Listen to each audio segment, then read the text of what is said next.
Ah, je peux peut-être mettre mes indications ici maintenant. On va passer au dos. Donc ici j'écris seulement devant puisque le milieu est ici. J'écris plastron.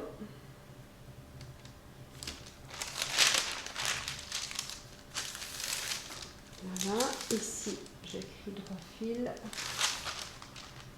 Droit fil. Ici je l'avais déjà écrit. Ici j'écris droit fil et je terminerai puisqu'il y a encore cette pince à voir après. Maintenant ici je vais tracer comme pour le devant, relier les deux extrémités de l'épaule entre le point vers la manchure et celui vers l'encolure.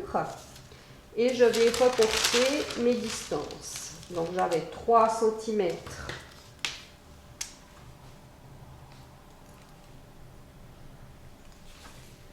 côté encolure et 10 cm côté en manchure. Donc ça, je sais que ça va correspondre après à ma partie devant. Je vais faire un petit plastron. Je vais le faire de 8 cm sur la partie qui est encore droit fil. Voilà. Donc je vais tirer un tracé droit. Ici, c'est aussi la forme que vous voulez lui donner. Donc moi, je vais faire quand même quelque chose d'assez droit. Voilà. Et je vais juste arrondir ici. Donc, je vais vous le faire au stylo pour que vous voyez un peu la forme. D'abord droit fil.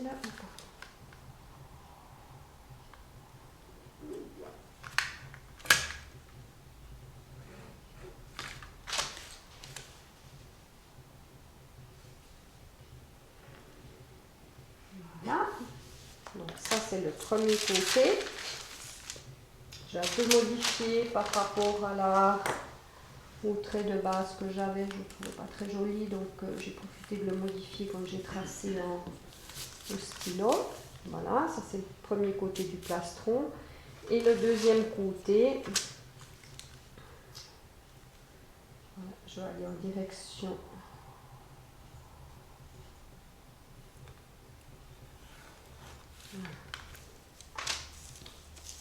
Voilà, ici il y a peut-être une petite bosse que je vais encore éliminer, pas très jolie.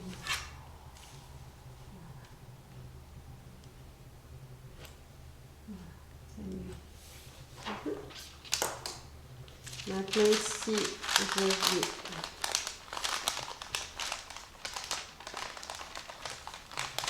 fermer ma pince.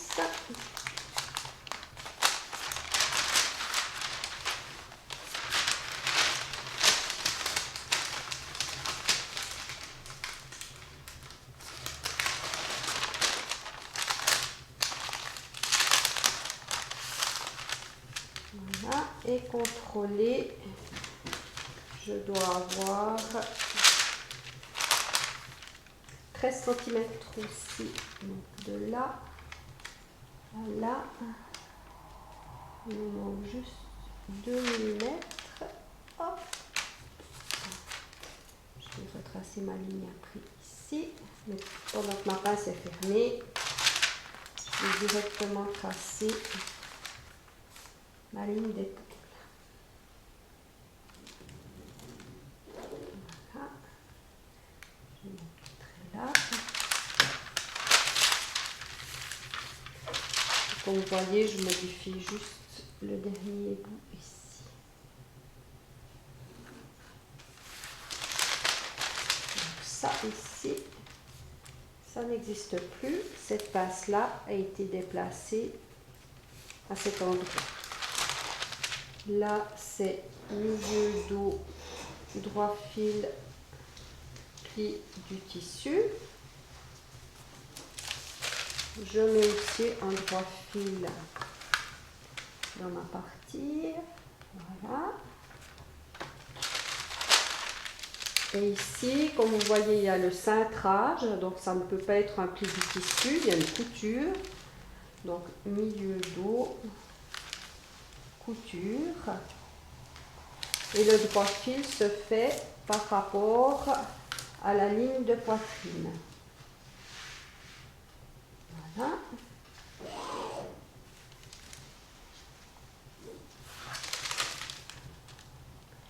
DF et DF.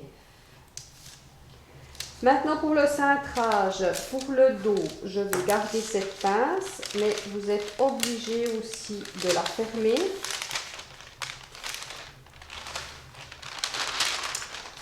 Pour faire un réglage à la taille.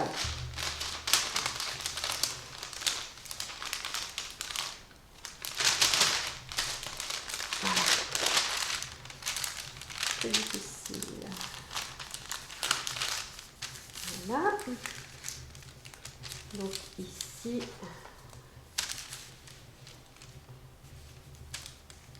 je vais faire mon réglage. On avait déjà fait la petite partie qui descend, donc là, là c'est tout bon. Je vais prolonger cette ligne ici. Là, mon dos est terminé. J'ai mes indications, j'ai mes droits fils, indications, pince, j'ai supprimé ma pince. Ici, tout est fait dans mon réglage. Et je vais reprendre ici pour cette pince.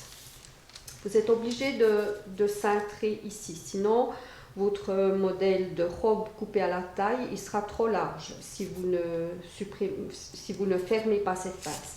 Par contre, on ne peut pas fermer une pince qui a une forme comme ça. Puis vous voyez qu'elle est à cheval entre la partie corsage et la partie plastron, ce qui n'est pas possible non plus. Donc ce que je vais faire, c'est la déplacer. Ici, si je prends tout droit, voilà. Vous vous rappelez ici, c'est où je suis arrivée avec ma pince, ici, qui est dans le set.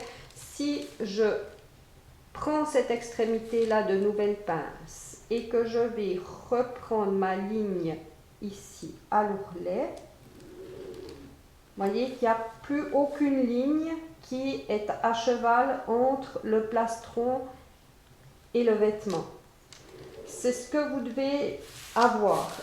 Donc ça dépend, peut-être que vous pouvez garder cette valeur-là ici avec les traits de base, ou peut-être qu'il faut tout déplacer. C'est à vous de voir, mais en tout cas, l'extrémité que vous choisissez, votre pince, elle doit être entièrement dans la partie du corsage. Elle ne peut pas être sur la partie du plastron.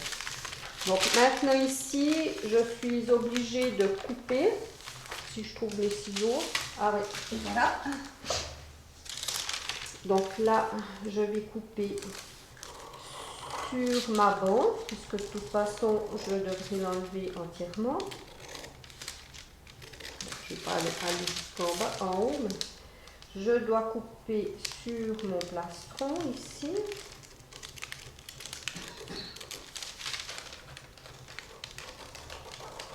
Voilà.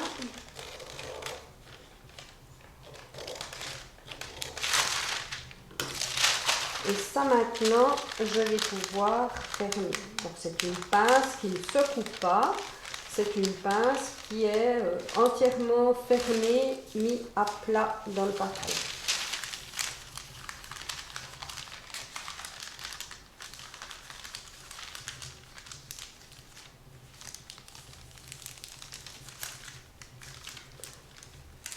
Pas facile de faire ça, il faut que je mette ma tête devant la caméra. Voilà. Voilà.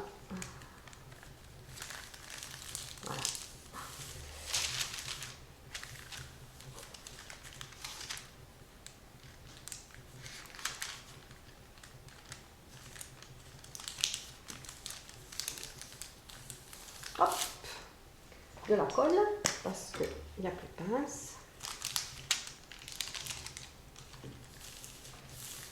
Voilà. Et maintenant ici, comme pour le dos, il faut régler la petite bosse. Voilà. Et ici, j'ai quand même enlevé toute la partie comme ça, vous allez bien voir la bosse qu'on a des fois au niveau du buste aussi, ici. Voilà. Voyez ici, cette bosse là. Ça, il faut l'enlever. C'est 3 fois rien à enlever, hein. C'est une histoire de quelques millimètres, mais quand même, quand on coud après. Voilà. Allez. Juste cette petite chose.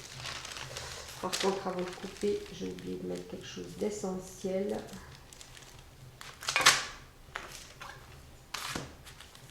Et oui, le repère, toujours dans l'arrondi, mettre un repère. Ça, quand on coud comme ça, on évite de dépasser le tissu à cet endroit-là.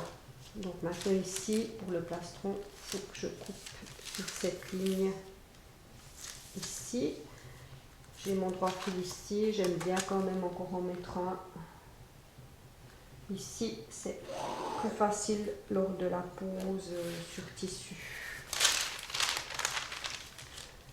Alors j'ai mes droits fils, il me manque encore mon indication ici, qui est devant, pas milieu devant, hein, puisqu'il y a la bande.